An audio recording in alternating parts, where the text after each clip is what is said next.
जसा कोरोनानी पॉझिटिव्ह झालेला माणूस गावात एक असला तर अख्खा गाव पॉझिटिव्ह होतो, तसा महाराज जर ब्रह्मज्ञानाने पॉझिटिव्ह झालेला असेल तर त्याच्या संगतीत जो जो येईल तो कसा होईल, पॉझिटिव्ह होऊन जाईल. त्याचं नाव आहे आपणा सारिके करती तात्काळ नाही काळ मिळता लागी.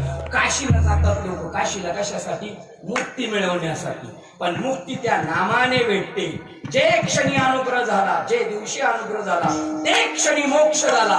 बंधन काही आत्म्याला बोलूच नाही, आत्मा बंदिस्त नाही. ज्या दिवशी अनुग्रह होईल. आणि आता अभंगाला सुरुवात झाली कीर्तनाला, त्या पॉइंट जवळ मी येतोय. तुमचा अनुग्रह लादलो, तो अनुग्रह जर आपल्याला मिळाला तर आपलं जीवन कृतार्थ होईल आणि मोक्ष आपल्या घरचा नोकर होईल. नोकर मोक्ष आपल्या घरचा चाकर होईल.